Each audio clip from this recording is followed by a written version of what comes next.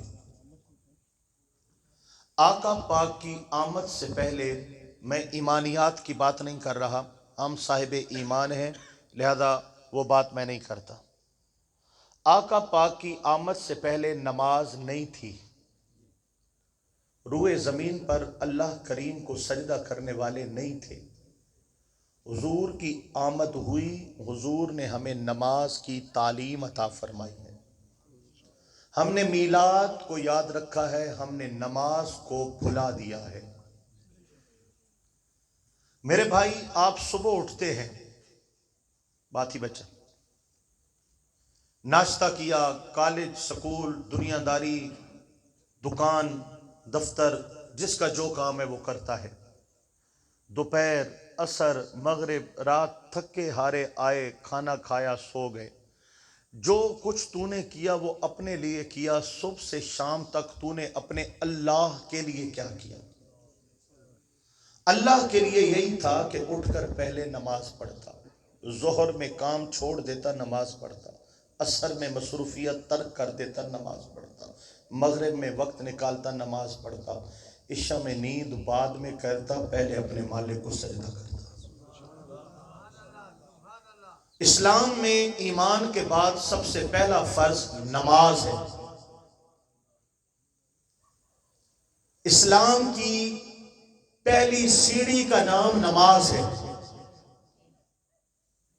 جو قوم ابھی تک پہلی سیڑھی نہیں چڑھی، نماز کی پابند نہیں ہوئی، پہلا فرض نہیں لیا، وہ قوم پورے دین پر عمل کیسے کر سکتی ہے؟ آپ میں پڑھے لکھے بھی ہیں، ان پڑھ بھی ہیں، مزدور طبقہ بھی ہے، طالب علم بھی ہیں، لیکن میرے سوال کا جواب ہر ایک کے پاس ہے۔ مسلمان اور کافر میں فرق کیا ہے؟ بولو بولو نا، اونچا بولو۔ نماز ہے، مانتے ہو؟ حضور کی حدیث مبارکہ کا اشارہ یہی ہے کہ مسلمان اور کافر میں فرق کیا ہے؟ نماز ہے۔ اب اس کا مطلب کیا ہے؟ کہ کافر کی علامت ہے کہ وہ بے نماز ہوتا ہے، اور مسلمان ہونے کی دلیل ہے کہ وہ نمازی ہوتا ہے۔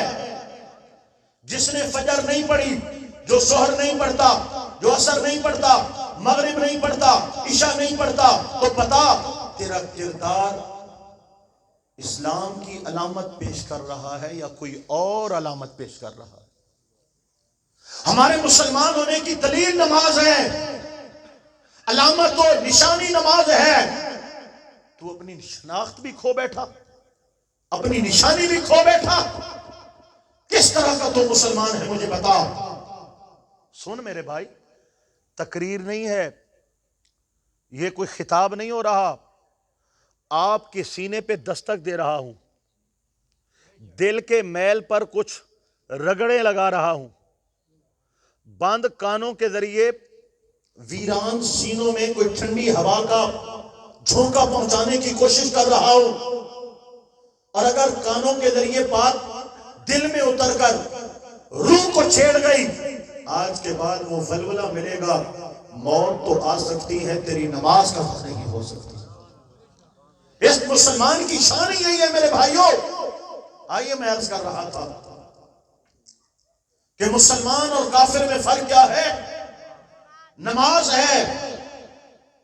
ہم نے سب کچھ کیا اپنے لیے، میرے رب نے 5 وقت نماز کا حکم دیا تھا کہ سجدہ کر لینا، مالک کو یاد کر لینا، اور بتا دینا میں مالک کی نعمت دکھا کے مالک کا شکر کرنے والا ہوں، مالک کی بغاوت اور نافرمانی کرنے والا نہیں ہوں۔ میرے آقا پاک نے فرمایا نماز نور ہے، نماز برہان ہے۔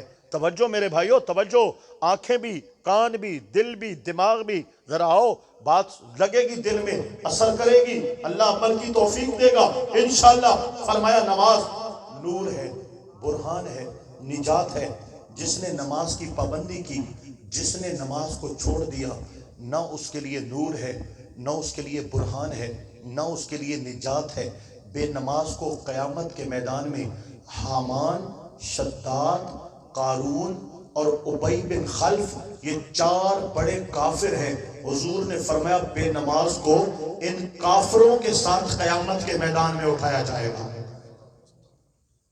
ہمیں تو ناز ہے کہ حضور کے غلاموں میں آئیں گے، حضور بخشوا لیں گے، بخشوا لیں گے، خدا کی قسم ہے بخشوا لیں گے، لیکن اتنا تو ہونا کہ حضور اپنے غلاموں میں قبول ہی فرما لیں۔ ساری زندگی جو نبی پاک کی سنت سے منہ موڑتا رہا، نماز قضا پہ قضا، قضا پہ قضا، قضا پہ قضا کرتا رہا، قیامت میں منہ اٹھا کے کہے یا رسول اللہ میں تیرا نوکر، میں تیرا غلام، یہ کیسی غلامی ہے کہ آج 5 وقت کی نماز اس نبی کے عاشق کے لیے پڑھنا مشکل ہو گئی ہے؟ کیا جواب دو گے قیامت میں رسول خدا کی بارگاہ میں؟ آگے سنیے، میرے آقا پاک علیہ السلام نے فرمایا، ہاں، قیامت کا پہلا سوال نماز ہوگا۔ جس کی نماز مکمل ہوئی اس کی بخشش ہو جائے گی، اور جس کی نماز مکمل نہ ہوئی اس کو داخل جہنم کر دیا جائے گا۔ فیصلہ نماز پر ہوگا۔ نماز ہے چلے جاؤ جنتی ہو، نماز نہیں ہے چلے جاؤ جہنم کے حقدار ہو۔ پہلا سوال بھی ہم نے تیار نہیں کیا۔ اتنی سستی کی ماری ہوئی قوم کہ 5 وقت نماز بھی نہ پڑھ سکے۔ آگے سنیے، ہاں دوستو، میرے آقا نبی کریم علیہ السلام نے نماز کی جو برکتیں بیان فرمائی ہیں، میں ان کو ایک تمثیل کہہ لیں یا تمثیل ہی آپ کہہ سکتے ہیں، چند جملوں میں، چند لفظوں میں پیش کرنا چاہتا ہوں۔ بزرگوں کی بارگاہ میں ہم تعویذات کے لیے جاتے ہیں۔ تعویذ لینا ثواب ہے، تعویذ دینا ثواب ہے، لینا بھی ثواب ہے، دینا بھی ثواب ہے۔ تعویذ بیچنا بھی حرام ہے، تعویذ خریدنا بھی حرام ہے۔ پیر صاحب نے تعویذ دیا، 10 20 100 50 1000 جو بھی رکھ دیا، الحمدللہ، دینے والا بھی جائز، لینے والا بھی جائز۔ اور پیر صاحب نے کہا کہ یہ 500 والا ہے، یہ 1000 والا ہے، یہ 2000 والا ہے، کون سا لوگے؟ لینے والا بھی حرام، دینے والا بھی حرام۔ اور جس پیر صاحب کے پاس جاؤ، کوئی بوتھی تو بندے کے پتر کی طرح ہو، ہاتھوں میں کڑے پہن کے بیٹھا ہے، خود جہنم کا زیور اس کے ہاتھوں میں ہے، وہ آپ کو کیا جنت کے سودے دے گا؟ لوہے کی انگوٹھی، لوہے کے کڑے، یہ جہنم کا زیور ہے، جہنم کی آگ ہے۔ نوجوانوں نے اس کو رواج بنا لیا، جو جتنے زیادہ کڑے پہن کے بیٹھے گا اتنا بڑا پیر ہوگا۔ یہ شانوں سے اوپر بال جہاں تک جائز ہے مرد کے لیے، شانوں سے نیچے حرام ہے۔ جس کی جتنی لٹیں زیادہ لمبی ہوں گی اتنا بڑا پیر ہے۔ یہ پیری فقیری کی نشانیاں ہیں، یہ زلفیں ہیں، کانوں تک آ جائیں، نیچے آ جائیں، یہاں تک آ جائیں، کالر تک آ جائیں، یہ زلف ہے، پیاری لگتی ہے، سنوار کے رکھو۔ زنانیوں کی طرح کمر پہ بال لٹک رہے ہیں اور پیر صاحب بنے بیٹھے ہیں، یہ پیر نہیں ہے، یہ تباہی کی تصویر ہے، یہ بربادی ہے۔ چہرے پہ سنت مصطفیٰ نہیں ہے، پیر بن گئے، آقا کی سنت کا دشمن ہے، ہونڈ مونڈ کے نالیوں میں حضور کی سنت بہاتا ہے۔ یہ کہاں سے پیر آ گئے؟ داڑھی منڈے، بے نماز، جس کے بدن سے زیادہ بدبو ہے وہ بڑی ولایت والا ہے، بڑا پیر ہے۔ یہ پیری فقیری کا ہم نے معیار بنایا ہے۔ ایسے بدبودار، بے عمل، داڑھی منڈے، جاہل، بھنگی، چرسی، بے غیرت پیر عزتوں سے کھیلتے ہیں اور کالے کرتوت کرتے ہیں، پھر ویڈیو وائرل ہوتی ہے اور اہل سنت کو بدنام کیا جاتا ہے۔ ہم ایسے پیروں پہ بھی لعنت بھیجتے ہیں اور ان کے مریدوں پہ بھی لعنت بھیجتے ہیں۔ اہل سنت کا ان کے ساتھ اور ان کا اہل سنت کے ساتھ کوئی تعلق اور واسطہ نہیں ہے۔ امام اہل سنت نے پیر کی 4 شرطیں بیان کی ہیں، یہ 4 شرطیں ہیں تو بیعت کرو ورنہ بیعت حرام ہے۔ پہلی شرط، پیر کا عالم ہونا ضروری ہے۔ جاہل خود بھی گمراہ ہوگا، آپ کو بھی گمراہ کرے گا۔ جو عالم نہیں ہے وہ پیر نہیں بن سکتا. دوسرا، اپنے علم پر اس کا عمل کرنا ضروری ہے. چہرے پہ سنت ہو، صاف ستھرا لباس ہو، آنکھوں میں حیا ہو، شرم ہو، عورتوں کو آنکھیں اٹھا اٹھا کے پھاڑ پھاڑ کے بے حیا کتوں کی طرح نہ دیکھتا ہو، دل میں عشق مصطفیٰ ہو، آقا پاک کی سنت کا عامل ہو. یہ دوسری شرط ہے. اور تیسری، اس کا عقیدہ ٹھکا ٹھکا پکا سچا سچا اہل سنت و جماعت ہو. غیر اہل سنت کی بیعت حرام ہے، پیر نہیں ہو سکتا. دوسرے جتنے مسالک ہیں ان میں شیخ الحدیث، مفتی، مدرس، طرح طرح کے لوگ نظر آئیں گے. اگر ولی نظر آئیں گے تو صرف اہل سنت و جماعت میں نظر آئیں گے. اور چوتھی شرط، اس کا سلسلہ طریقت رسول اللہ صلی اللہ علیہ وسلم تک متصل جڑا ہوا ہو. اے جن یہ کھمبیاں نکل پونیاں، نہ کوئی پیو تے نہ کوئی ماں، یہ کھمبیاں آج کل پیر اٹھی گلونے. جنا پیر طریقت رابر شریعت کوئی پتہ کو نہیں بھائی کتوں آئے تھے کتوں گئے تھے، یہ کیڑی بلا سارے گلے پو گئی ہے. سلسلہ طریقت نبی کریم علیہ السلام تک جڑا ہوا ہونا ضروری ہے. یہ چار شرائط ہیں، اگر ہے